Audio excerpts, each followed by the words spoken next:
Okay, welcome to the Sunday Comics. Welcome to a regular attempt to level up knowledge on indie comics, beginning with myself. When I find myself helping to organise one of the UK's most respected comics festivals, Caption, I realised my knowledge of indie comics was shamefully out of date. So to that end, I've elected to read a new comic each week ish. And come here to tell you what I thought about it. No script, few edits, so let's roll.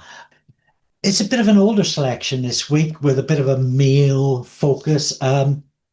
The first piece is Defiant. I wonder is Light going to help any on that? From Time Bomb, which I think is about 2017. And a couple of pages in, the publisher sets kind of the agenda with the double page credits feature, giving it that full screen blockbuster kind of signal to the audience. So, The Legend of Brithnoth, Andy Winter writes, Daniel Bell draws, David Morris is credited, but not, so I assume he's inking, and Elida Maiques is on colours.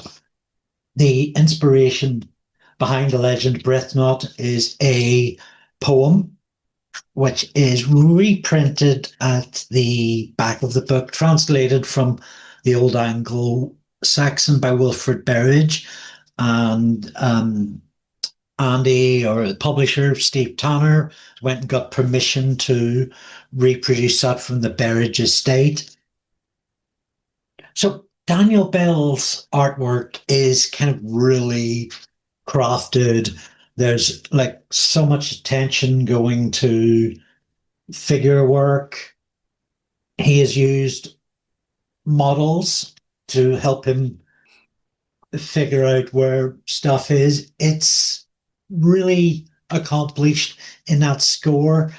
It's a little, well, it's on the superhero to Guernica spectrum. It's certainly closer to that traditional mainstream action adventure.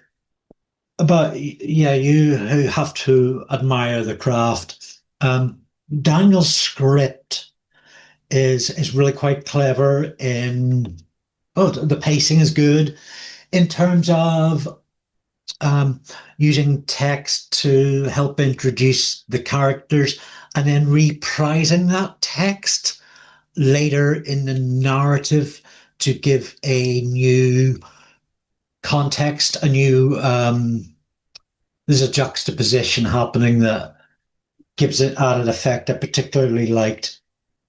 The story Brithnoth is a story of Vikings invading Maldon, Essex, and the town leader who refused to pay them their fee and instead stood up against them.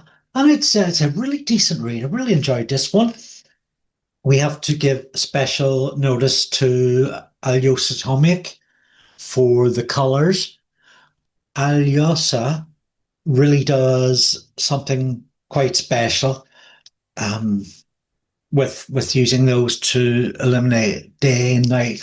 There's a great sequence towards the end of the book that I really want to show off here, which kind of demonstrates, if you scroll back a few seconds and look at how this sort of dream sequence is so very different in colouring. So Atomic really informs that.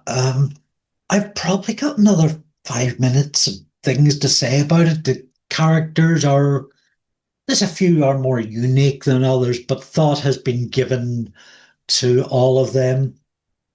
Again, Daniel Bell's illustrations are just so fashionably functional. I'd like to think Daniel is getting regular paid work in comics. There's so many action comics, 2000 AD and thereabouts. Not what there were, but they're still functioning. So I hope we can go and see more of it. There's a lot of use in Mike's Mike's Andy Winter's script of 2-page spreads and unusual panel layouts.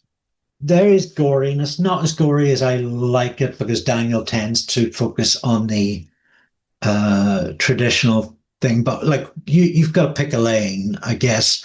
I know how hard it is to illustrate. I'm no one really to be handing out um, lectures on that. For Keir Starmer.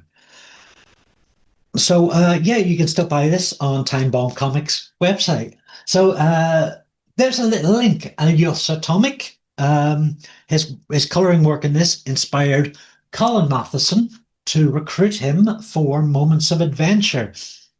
So Moments of Adventure is it's kind of in a sense Colin Matheson's writer's portfolio, not actually writer's portfolio, because Colin also illustrates every strip in this with the so there's 5 strips. The very first one being Zulu, previously printed in an Accent UK anthology about zombies. It's a really clever little strip with a lovely twist. Certainly my favorite in the book. There's a few others don't quite reach the same standards.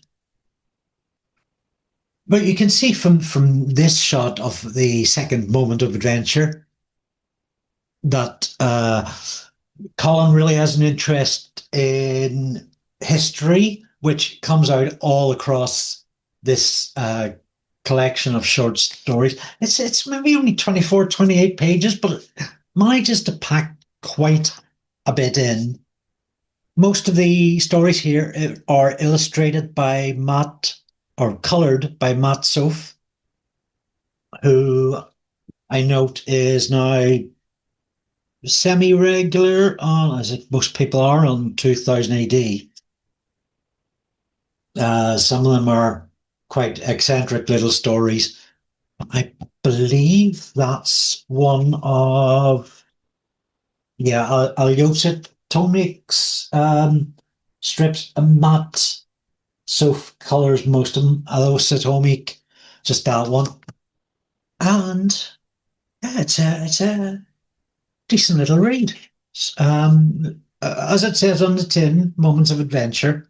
And Colin's illustration is, it's got character to it, it's got functionality, it's got expressionism in terms of characters' facial shares. It's just cartoony enough to be engaging, but not so cartoony. It subtracts realism. And Colin in the back pages has a little storyteller's notes on a little bit of background, but behind each story. I'm not sure if I think only some of them have been previously reprinted. This signature is 2016. So, and there was an announcement for a second Moment of Adventure.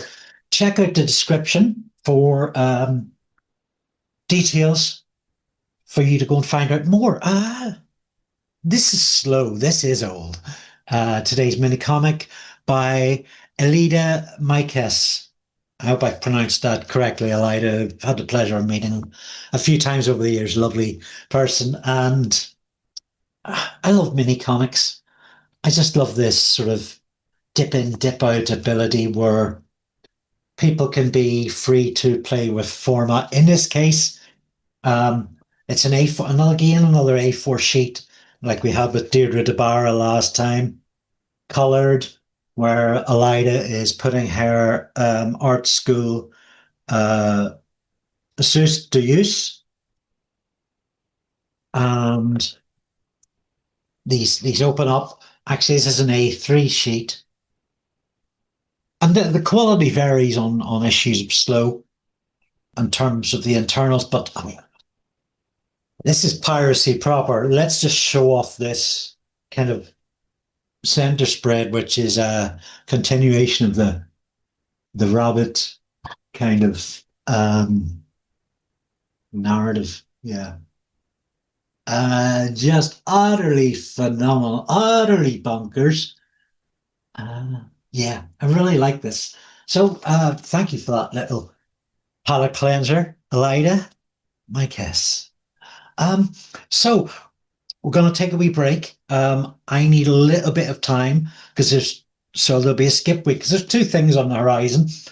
I'm currently reviewing Monstrous Regiment for my podcast. I've never read Discworld with PJ Hart at Discworld GNU on YouTube, and it's quite a slow read. We try and get through it. And I've also got a graphic novel I've been meaning to get to, The Ragged Trousers Philanthropists, an adaptation of the tale by Robert Tressel, by Scarlett and Sophie Rickard. And I noticed this was Eisner nominated. I'm only like 20 pages in to this 400 page, 350 page tome. It's a phenomenal work. It's going to take me a while to get through. You can order these books from the publisher's links in the description. If you're unemployed or on a low income, my copies are available for just the price of postage. DM me. If you'd like to learn more about why I'm doing this, go to Caption Festival UK over there, or on the socials, read Caption Comics Fest.